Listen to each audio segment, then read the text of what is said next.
Welcome, everyone. I'm Dave Klein. Welcome to the Cymulate Cybersecurity Podcast.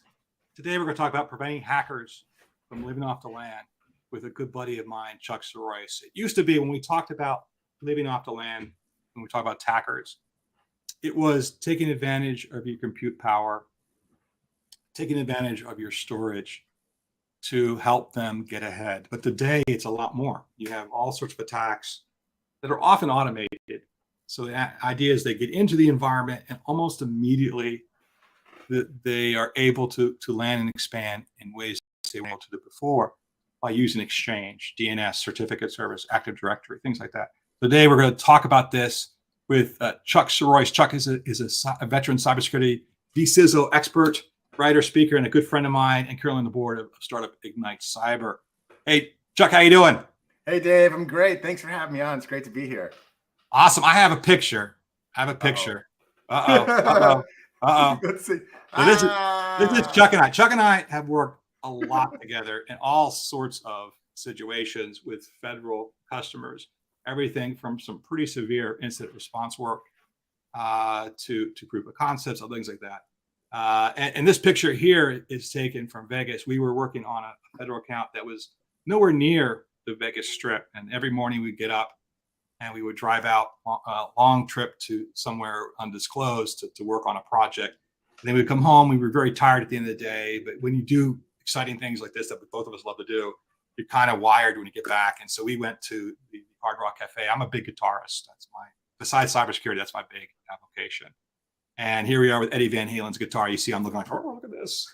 I photobombed the Van Halen guitar photo with my head. And we love to have you do that. He wanted a picture with the guitar, so I stuck my head in it.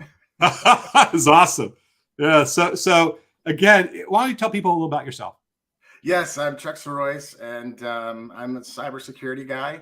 I build cybersecurity tools sometimes, and then sometimes I try to get innovative things into the hands of people who can use them to kind of get ahead of the adversaries is what I try to do. It's kind of my main mission.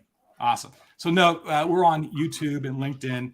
Feel free to ask questions in the comment section. We'll see it here in the broadcast studio.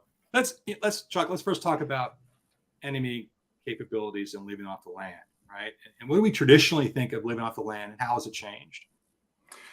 Wow, it's changed because it used to be you had to know, right? You had to understand, and you had to be sophisticated, and you had to know what tools and be an expert. And now it's kind of, it's pre-built and bought, and the expertise is done by one human, and then it's sold on scale. So it's become, a business pretty much. Correct. And this is kind of critical. When you look at recently, they were looking at, and forgive me, I'm trying to think of which ransomware group this was. It was a case of a Russian ransomware group that Ukrainian programmers, and they made a statement pro-Russia. The Ukrainian programmers basically narked on them and set forth and put their messaging server online for people to see. And what was amazing is you look at the attackers today, it's an economy of scale, right? You talk about a single person. In some ways, it's not a single person. You and I might be experts in getting that foothold into a corporation, either looking at an external attack surface, finding exchange accounts, finding other username and passwords that we then try other places. We may not have the skill set to push out a Cobalt strike to then expand after landing, and then we could just sell what we have to someone else who does it for us. And on top of that, you have things like Cobalt strike and other attack tools that they take advantage of. So it basically is a situation where you have economies of scale, where you can get a bunch of people together who are specialized in different things, and take advantage of it, right? Stuff like that.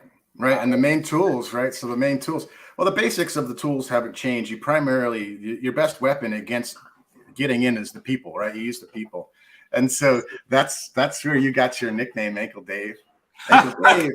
Ankle Dave. So we don't have a picture of this particular incident, but no, Dave has a nickname, Ankle Dave, because we actually had authorities stop us from doing something we shouldn't. Well, I guess maybe it was okay, but we were caught. And we used the authorities to actually help us accomplish our mission, right? You got to give some color to this. So I don't want to say it was illegal, but there was something that we weren't supposed to be driving, and then we were pulled over Okay, so I got to explain this because he's making this sound way too illegal. So we were it wasn't that bad. We were at an offsite in Los Angeles, outside of Los Angeles, a place called Terranea, a beautiful resort that faces the sea. It's kind of like a peninsula, and it goes down towards the sea. And at the bottom, Dave and I, we go to these places all the time. No.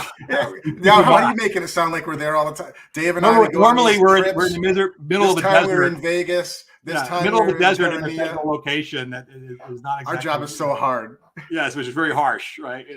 But anyway, this situation was an offsite for the company down there near the water, and all the bungalows where people were staying were up at the top of the hill. And we came out with some friends of ours, and we saw this 4-row seated kind of big golf cart, and it was plugged in, being charged for the night. And then both of us looked at it, and again, being people who come from this background of counter hacking, counter espionage, we're like, I wonder if you could get that vehicle.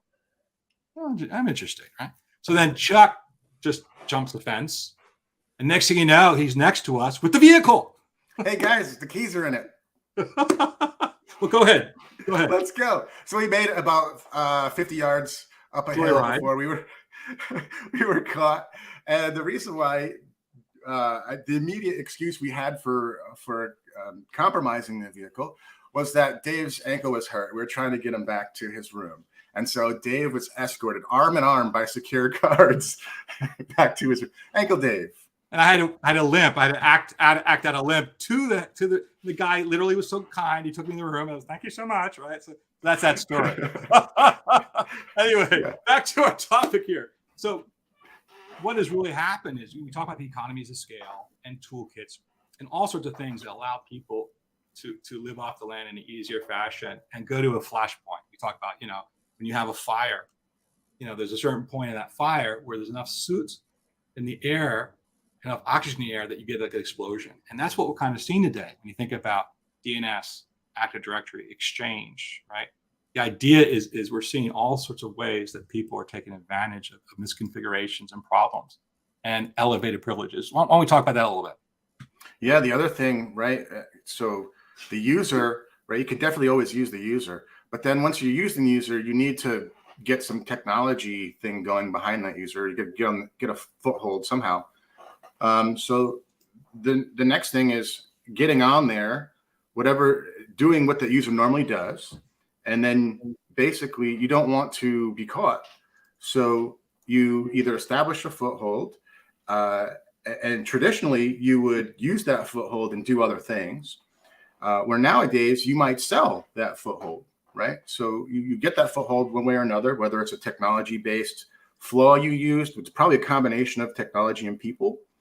And by the way, the kits you buy to actually exploit the people and the technology to get entry come with attack surface management technology that we're struggling to put into enterprises today, right? So being able to externally assess your environment and then use a penetration point, and then from there do it again. From there, we do it all over again. We take a look around and go, let's get another foothold, maybe sell multiple footholds into a single target before we actually pop that ransomware, because there's so much money to be made by selling individual footholds before you give yourself away saying that there's a ransom. So you may have, before that target is ransom, there's probably a lot more that's happened, stuff that's out. So a complete, cleanup is necessary, unfortunately. And like doom and gloom. But what's really kind of important here is, and we'll get into this in a little more detail, is a lack of the fundamentals, things like multi-factor authentication, least privilege. Right? I can tell you how many times in our lifetime we would be in an environment and we would have a deputy administrator. So folks, for people who deal with federal agencies, a deputy administrator is really the one in command of control, right? You have the main either secretary, director, or administrator, and that's usually an elected official. The deputy administrator is a lifelong govy, right? And there'd be a situation where we would go in and we'd find out there's a malicious link that if they click on will root their box, right? And we would find out that not only did the deputy administrator have root access, but the secretary did too. So if he or she did not open it, the secretary, he or she may have opened it, right? And the elevated privileges lead to all sorts of problems. But you think about this, and but beyond those fundamentals, let's talk about some of the critical infrastructure we see that has gone from compute and storage to other things. So let's talk about DNS for a second. Yeah, DNS is a fun one because there's lots of things to be done from an expertise perspective. You have to, if you're touching DNS, you should be a DNS expert. You know, the DNS rookie is just going to leave holes in exposure. And so that's often used, you know, commonly. When you look at DNS, you can see everything inside of an environment. So you get that foothold as the user, or even have the user run something for you, and you can easily see all of what's in DNS. And of course, you can see all of what's in Active Directory, all the services, any servers, and well, okay, so there's your attack map, right? Let's see. Well, then we just start poking, right? We start doing some LDAP queries and start ripping off, you know, everything that's inside of your Active Directory. We can see your group policy. We can see your sysvol. It's just over from there, right? So it doesn't take much at all. Even if the user is not an admin and you're in as the user, you can do all the things I just said easily. And often what happens too, when you think about DNS, other things, is it's an ancient protocol. It's one of the older protocols that are out there, right? Over 30 years old. And you know, the concept is there's several things you could do with it, including come up with malicious DNS, right? Come up with resolutions where you say, well, this is to our GPO, but it's actually somewhere else, right? This isn't a legitimate update from Microsoft. It's not. It's actually a criminal update, things like that. So you have situations where DNS is either hijacked, right? It's either hijacked and taking you somewhere else, makes it look legitimate, and have you use it something you normally resolve to, but actually somewhere else. You also have that wonderful situation now of DOH, D-O-H, DNS over HTTPS, right? And you see attackers, and there was a great story this week. You know, you talk about how containers are the next great thing, and the first people on the scene are often cryptojackers, right? They're the ones who love to show up first. They have a good deal of sophistication, and they want the money, right? And so they find ways to push out various forms of cryptojacking. And what I thought was fascinating was in the most recent attack on AWS Lambda, it was the first attack, actually, first exploit found in Lambda workloads, right? So we had several for Docker, many for Docker containers, but this is the first for AWS Lambda workloads. They used DNS over HTTPS to hide the transactions from AWS's security controls, right? And so the DNS, you get a control of DNS, right? You have keys to the kingdom. And again, you're dealing with an ancient protocol, a lot like a print spooler, right? Which has tons of problems this last year. And it's something that they could take advantage of. So DNS security, doing fundamental DNS and policies in your GPO that don't allow resolutions beyond the official DNS servers are so critical. And then you have the cert servers, and you see all sorts of things with the certificate servers. What some things do you know about? Oh, name a certificate attack, right? So if you're not patching your Active Directory, right, that's tough to patch because of change control. You never know when you're going to cause a problem or a synchronization issue, so you try to be cautious of your changes to your environment, but also you should be alerting on them. So this becomes sort of a chase down of basic hygiene of Active Directory. And if it's not there and you slip, you're in trouble. So if you don't have some kind of layered defense, or if you're not trying these things on yourself, right? Because you could put in an update to a domain controller and you could undo something that you've done before. You could set a group policy, undoes it. You know how group policies are. Mm-hmm. They're hierarchical. So you get a bad group policy in there somewhere and suddenly nobody's adhering to group policy and everything's wide open. You're suddenly talking in the clear, on all channels because group policy controls that. So if you're not trying, you could go and hire experts for all these things, hire consultants for all these things, and make sure every little thing is good. But the bad guy needs one hole, mm-hmm. or one chain of holes. So the easiest way to see, whenever you set up Active Directory, the first thing I do is I try to break it.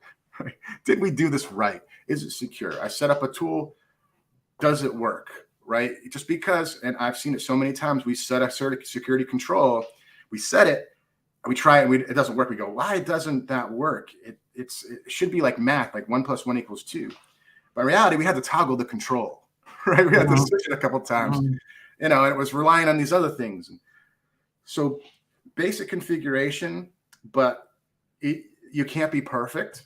So we buy tools to cover the holes that we, but the real value is knowing what's out there and maybe trying it on yourself, right? If you could go buy an $80 phishing kit or a kit that uses RDP over DNS or data exfil over DNS using different protocols, you don't know if you'll ever pick that stuff up. We'll get into testing. But I was still focused on the problem first, the gloom and doom part first. Gloom and doom. The gloom and doom. Okay. So certificate servers, certificate servers. Well, those are made to be. Those were one of the few things that were made to be hardened. But even those have holes and different types of attacks that are hard to see. And then you can just, if you attack the local memory, those things kind of fall down pretty quickly, especially when you get into complexities of group policy. Correct. And wildcards, right? Hierarchy and wildcards and group policy. And like you said, it's all controlled by DNS. So if I make a rogue name server, if I make a rogue certificate server, I make rogue domain controllers, I start doing these things, and suddenly my users are logging into the wrong Active Directory.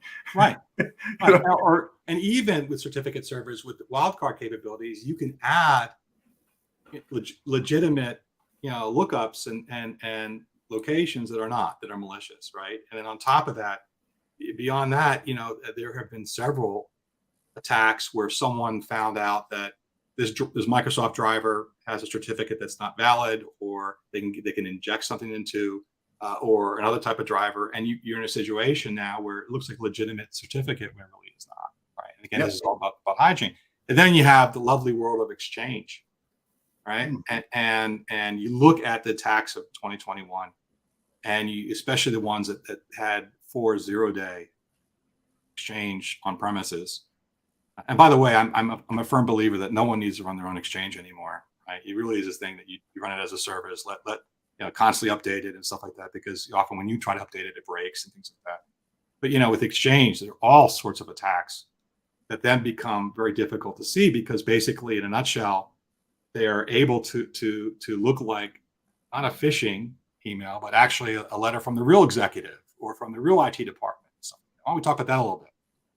Yeah, compromising Exchange is almost too easy. It never has been difficult. If you get access to someone's corporate wire and there's SQL or Exchange servers or Active Directory servers, you're pretty much going to get it. You're just looking for the hole, right? You're just testing their environment for them. You're essentially pen testing until you find something. And so, Exchange is no different. You should never have Exchange exposed to the wire. Right. You should have some kind of gateway in between, or some kind of third party or something that's hardened Linux and not Windows.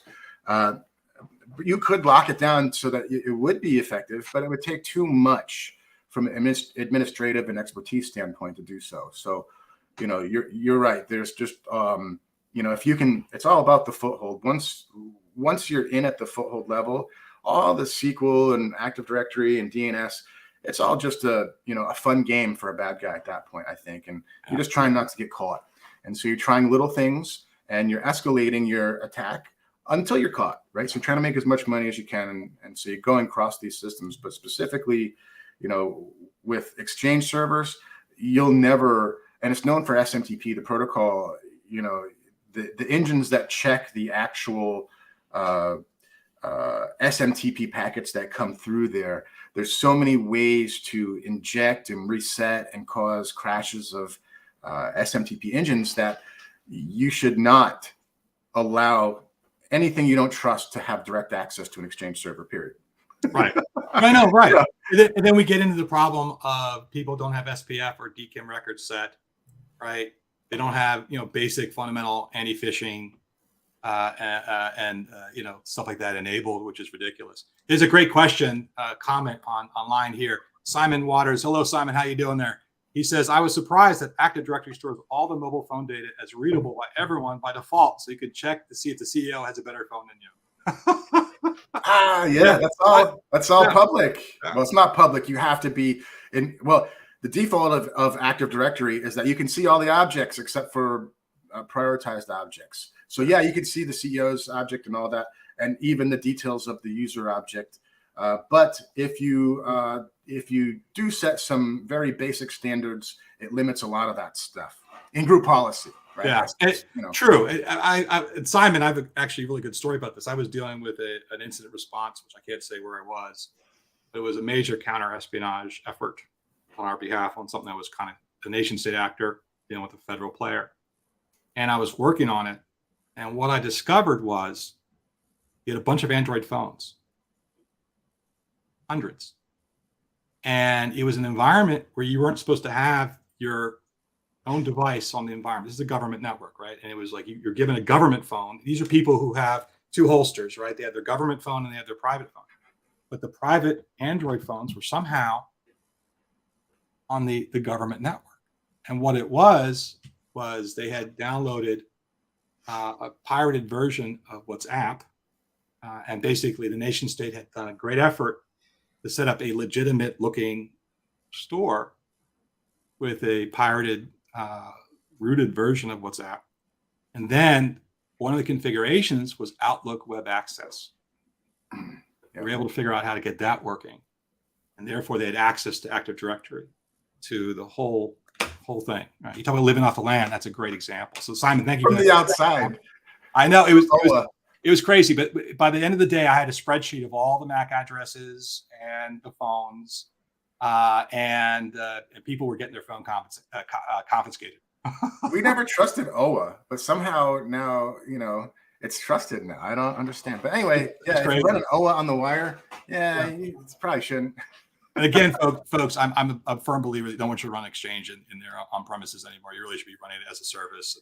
Anyway, then we have Active. You should know what you're doing. You should know what you are doing. Yeah, and again, do it yourself. Know what you're doing. So the next part. Yeah. So Active Directory, and again with Active Directory, one of the things we talked about in the pre-call about this, and which I was like, amen, brother, was the fact that Active Directory has so many nerd knobs, so many configurations, and a lot like a firewall. You have a day where someone's having a bad day and they're like, this isn't working. I can't get the SAP deployment to tie into identity. And someone makes a rule that is foolish, forget about it. And the next thing you know, anyone can come in and add an Active Directory service, add themselves to a group, spoof a group, that kind of thing. I just added a new forest. Is that okay? Yeah, that's the best. The best is when they add a new forest. I set up some new DNS, added my own DHCP servers. We're good now. Yeah, or even better, I've set up bidirectional trust with a new forest. Great. Oh, they're in China now. Yes, exactly. So these are all the kind of things that, and again, a lot of times with Active Directory too. Some of the problems are with GPO and Active Directory. Some of the settings are in the registry. Some of them you enable, but if you disable it, it doesn't go away. Right? There's all sorts of caveats that make it very difficult. But again, we've talked about the gloom and doom so much. That's real life, though, what you just said. If you set some group, I think this is everybody knowledge. If you know Active Directory, you know this. Mm-hmm. If you set a GPO, there's actually warnings that say you can unset this all you want, but it's not going to change the registry. No. And it looks like it's unset, and unless you read, unless you're an expert. And now it doesn't get any better for Exchange for AD in the cloud either, right? It's the same settings, just port it over, same group policies, same. It's just your risk is a little bit different because they know what they're doing and how to protect it, and you don't. Or it's hard to be an expert all the time. So where were you going? What was next? So we've had enough gloom and doom. So we need gloom and doom. Happy times. All right. Right. So here we go. Let's do it. And there was a reason why I chose you for this specific broadcast. High expectations. Well, both of us, and again, this is Cymulate, right? We do breach attack simulation and then extended security posture management, and a continuous framework kind of thing. And the big thing for me is testing. Offensive testing is something that you and I have always done, right? And again, whenever I know this is a joke I use a lot, but the point is that I can't stand the fact that both of us are veterans in the field forever, and I have no hair, and he has tons of hair. He has tons of hair. But you got blue eyes. So that's not even fair. Oh, green, yes, greenish blue. Green, blue doesn't matter. You can't even see mine. I got like shark eyes. Okay, you don't even compare. But Get out of here. Hey, I've seen beer come out your nose before, so you can't pick on me. True.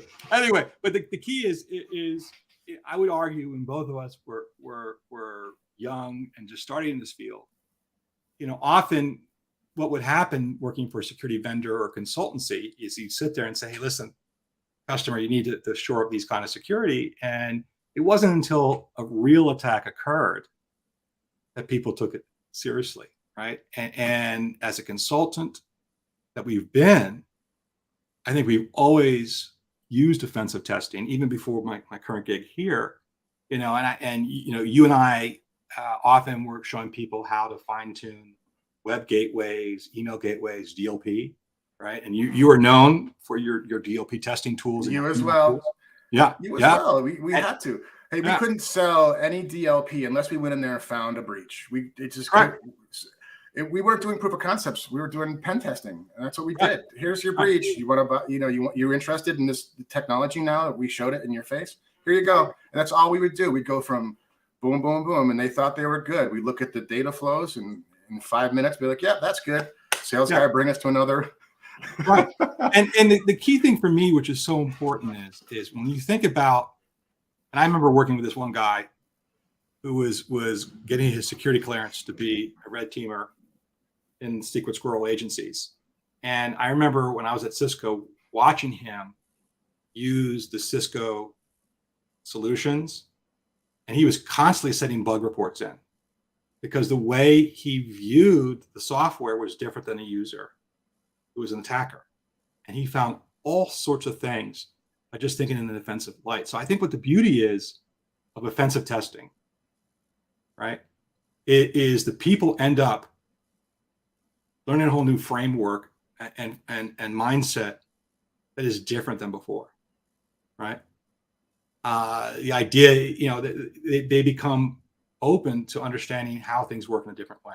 You're able then to see and become educated in how offensive testing works, how exploits work, and it really helps people understand their real risk and finding gaps and things like that. I think which is really kind of amazing. Yeah, risk measurement. You can't do risk measurement without trying it. It's impossible.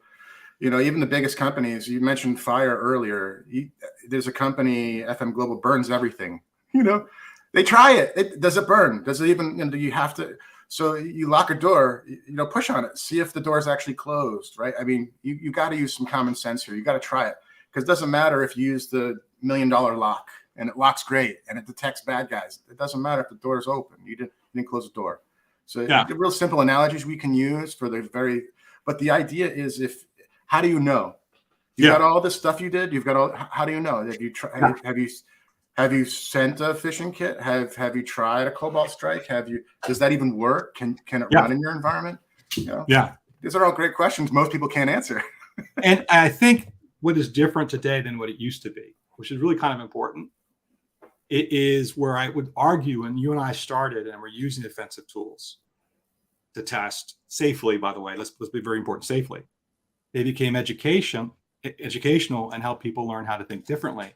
But the idea that I think that is different today than the way it used to be is often in the past, if you didn't have a Dave Klein or Chuck Sirois, it was often like a red teamer who, if you look at you have IT and DevOps, you have the security people, and you have the business people. You have like three groups of people, right? And then in the past, offensive testing required all sorts of knowledge and skill set. And you'd show up and say, look at everything I've done. Here you go. Woohoo. You and I would, not us, but the people would high five and walk away. And people would be like, right?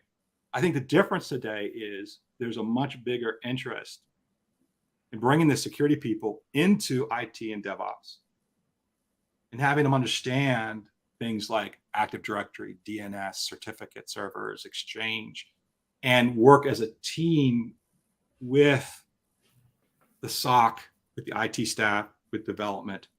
And then between the two of them, working on the same team versus a conflict model is able then to bubble up to management.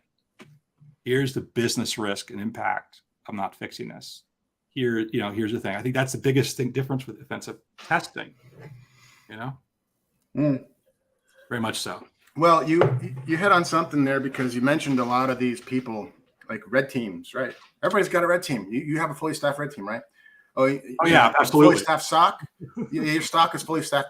Just select new stock engineers when one doesn't work out from the SOC engineer pool. It's a big pool of them out in Canada. It doesn't exist. So what are you going to do? We mentioned Cobalt Strike, and we mentioned Rapid7, and those are great tools you can use to see if all your security works.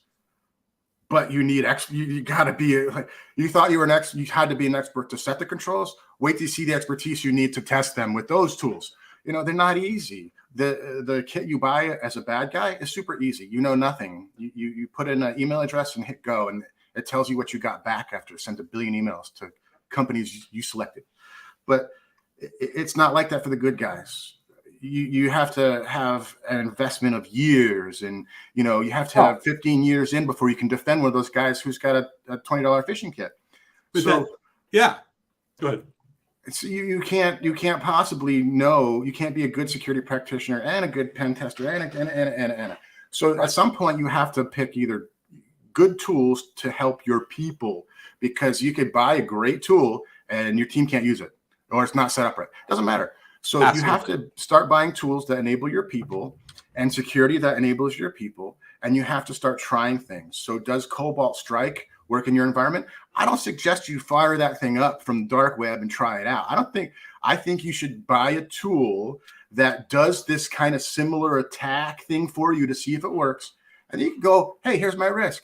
These things work. These things don't. And so that's where we need to be as a security industry to get ahead of these guys. The people who are attacking you are not security experts. Your defenders are not security experts. They can't be. Security expert means you got 20 years in. There's none of those. They're making podcasts, right? We were in Vegas a while ago, 5 years ago. We're done that, The key is what you're talking about is really kind of critical in that there are solutions today like Cymulate that allows this to happen. And the key here is by testing, there's certain things you need to make it easy and accessible and successful, right? And the idea is there's a number of things you need to have that solution do. So the key is, if you were by yourself to do offensive testing, right? There is all sorts of complexity and expertise that you don't have. So the beauty here is choosing a solution, a breach attack simulation, also known as continuous security validation, also known as extended security posture management, is you want a testing solution of certain things to make it easy for you, right? Number one is that solution must allow you to quickly find mitigating controls, right? And mitigating controls means we talked about living off the land, certificates, DNS, Active Directory Exchange, among others, running attacks safely, right? So the first thing is safely. Non-weapons. Like Cobalt Strike is like a weapon. It's a weapon. It's like a knife you can poke. Right. So the key is you need a vendor who does all that QA for you, so that basically you're not learning about a new attack, coding it, doing QA. By the time you're done doing QA and testing, there's 100 other new attacks that have come in, right? So Dave, you could ask somebody like you and I to come and do a pen. You could ask a whole team, right? But it's never complete. Once it's done, it's done. It needs to happen every day. You should be pen testing every day. You have change control every day, email patches and system changes and architecture, and you're not pen testing every time. It should be part of your change control process. Exactly. Built and automated.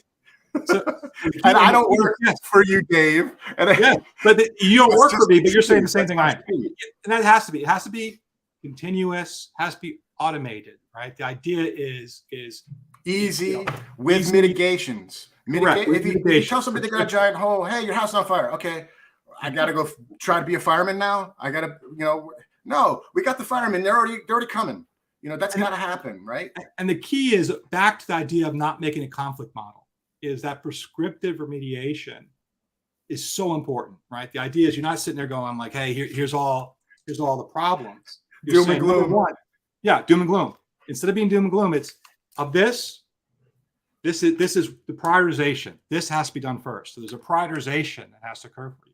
Nice. Number two, the idea is the prioritization also includes prescriptive remediation, so that the SOC team is working with you. And then being continuous, you test again. So you can see over time that your risk is reduced because basically that's in there. And we talked about this being a three-sided coin, and that it also needs to include that prescriptive reporting and dashboards for you got to know your risk. You got to know your risk. Because you got to fund, whatever change and mitigation you have to do, you got to find funding for it. So as a business, it falls down when you can't explain to your business why you need to do X, Y, and Z. Correct. And you got to justify it as a CIO, right? So how do you make that? Well, we need this because we estimate we're this risk and blah, blah, blah. And the business kind of falls asleep listening to, okay, we'll give him some budget and maybe he'll keep us safe. Definitely. Right. Definitely. You want to keep your job? Well, you better present real risk with real solutions and say, this is how this is a risk impact from this spend. And don't rely on, people guessing. And back to the whole idea. Yeah. And the idea of a three-sided coin, often the business feels like, I still don't know my risk. I still don't know what all this stuff occurs. They talk about buffer overflows. I know what they mean.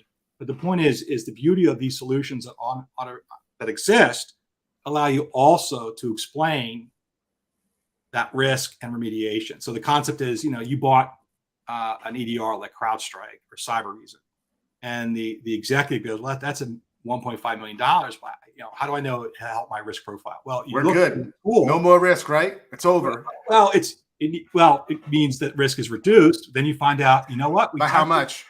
By just this much. But then we tested against the latest ransomware. We made these changes in the configuration, and now the risk is lower. So they can say, I can see the value of my spend, right? So the idea is, finding the mitigating controls, being continuous, automated. There's another thing too, and accessible with prescriptive stuff. The other thing also is the updates. And you think about the fact, the overwhelming number of vulnerabilities.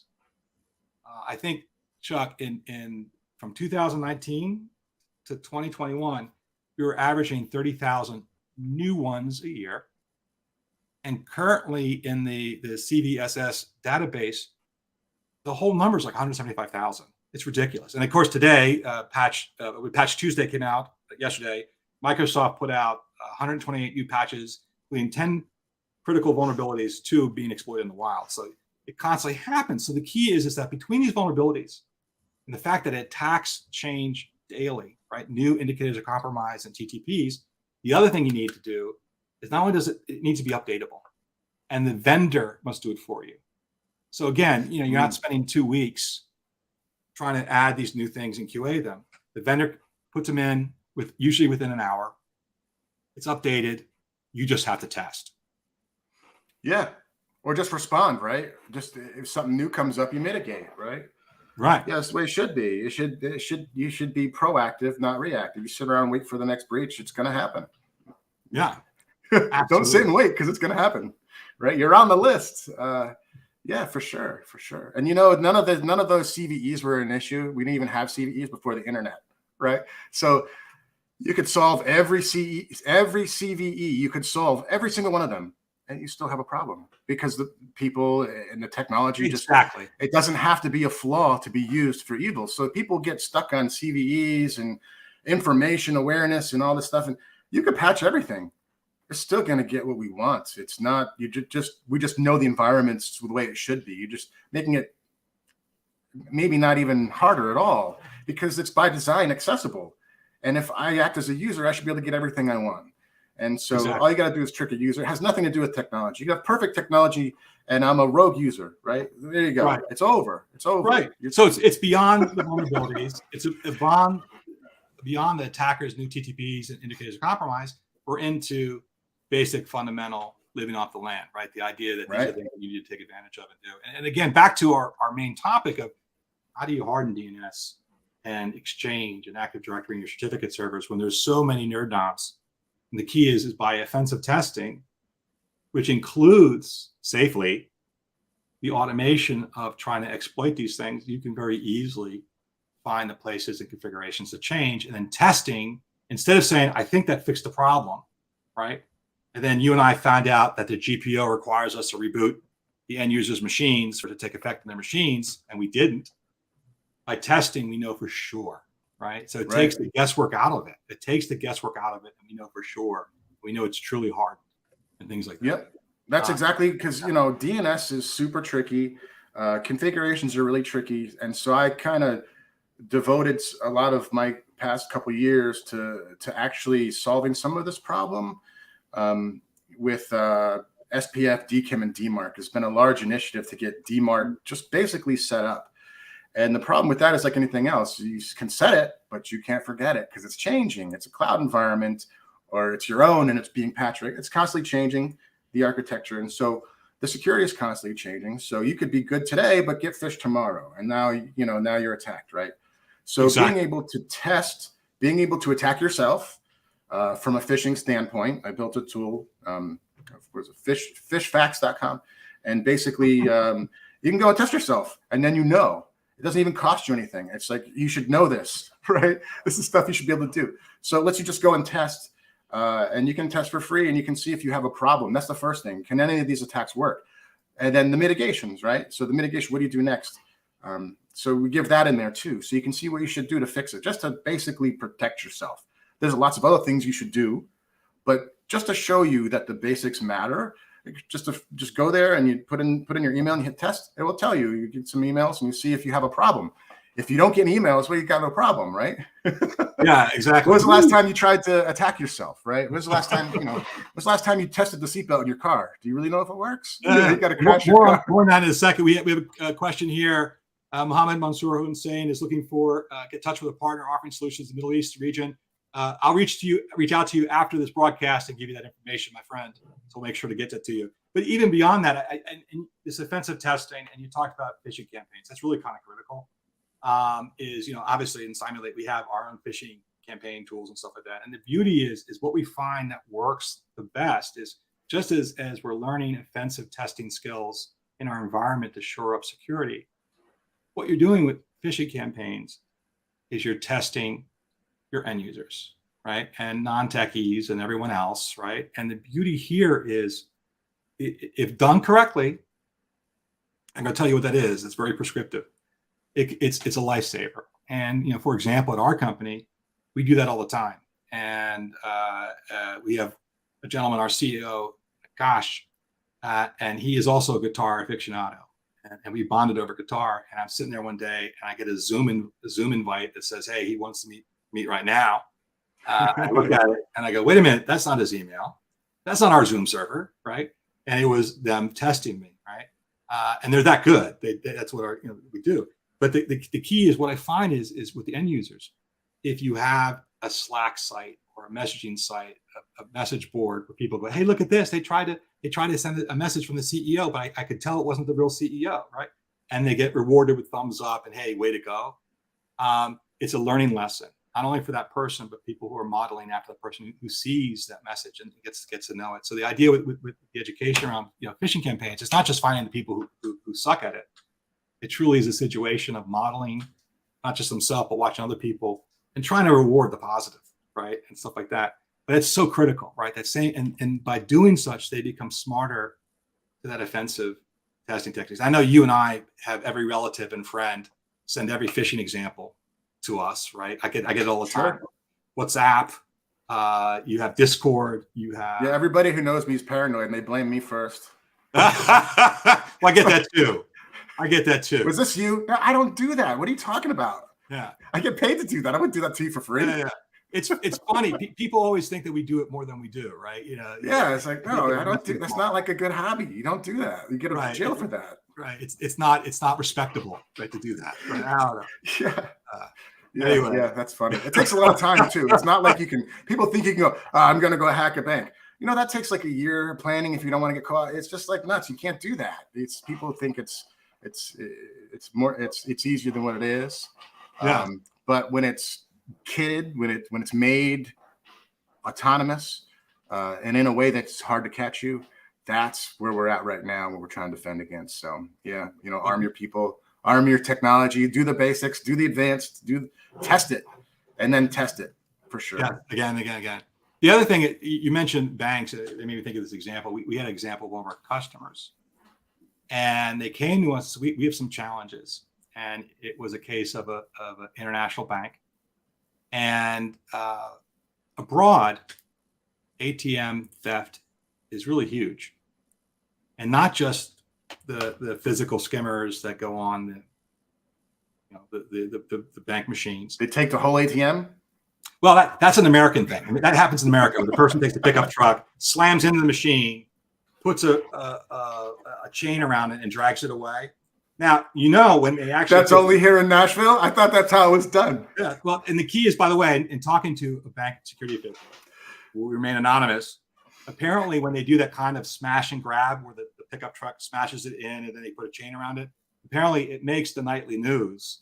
So everyone goes, "That's John's pickup truck. What's John doing?" So apparently that's not a good way of doing it, because basically it's so novel in appearance, it ends up on every. Well, by the time you take your truck to another town, you forget about it and do something else. So it's only local crime. So you're not that motivated with your pickup truck. Hold my beer, right? So in this case, this bank, it was not just the skimmers, it was not just a physical compromise of the thing. It was actually some ways that they were injecting code into these machines and be more sophisticated. And what they found was they had Windows XP and Windows 7 banking machines. And you and I know that there's so many devices. I'm not surprised. How many devices are out there? They're in a metal container.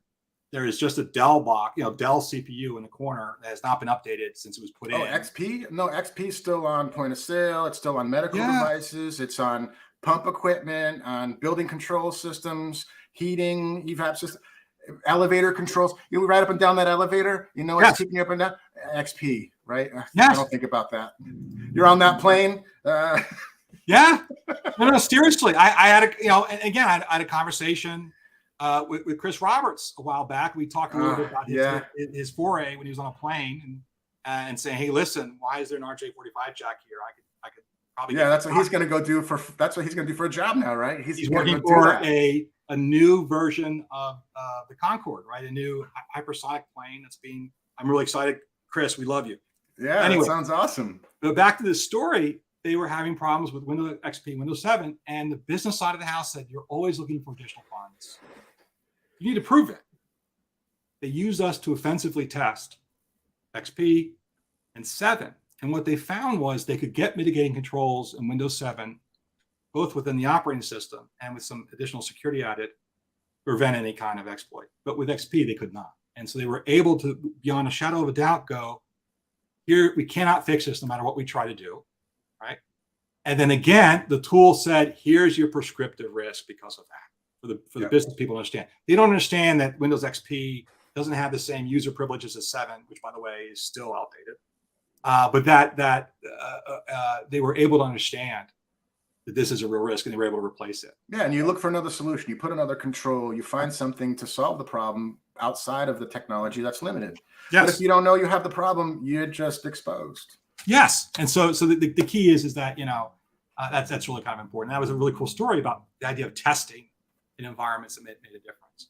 But anyway, Chuck, this has been awesome. Before we leave, we have a survey. If you look at the notes section in LinkedIn and YouTube, it's Be a Cyber Guardian. It's a new survey we had. We did a survey a while back on ransomware, and it was actually eye-opening. Almost 1,000 people at that time, and it really showed that ransomware had gotten to the business level, and that there were key things people were doing, and very prescriptive, to shore up defenses, to make ransomware, even if it works, less duration, less damage, and things like that. So this new survey is about breaches in general. We already have over 1,000 participants. It's anonymous, by the way. And again, the link is in the first note in this. What is this week's? What is it? It's called Be a Cyber Guardian, right? Yeah, but what's this week's? What's the poll?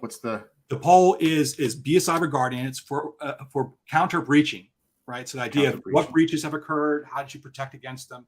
So we should get some really good best practices out of it. And again, over 1,000 people have done it. I'm actually put it into. I want to hear the results. Yes, I'm gonna put it in the chat window, everyone. Paste, chat, and that's the link to take it. You get a T-shirt, by the way. I don't do things for T-shirts, but T-shirts are cool anyway. But you get that as well. But thank you, everyone, for attending. Chuck, this has been awesome, man. As always. Hey, thanks for having me on. We're bringing it back. All right. Yes, sir. Yes, sir. Thanks a lot. Excellent. Take care.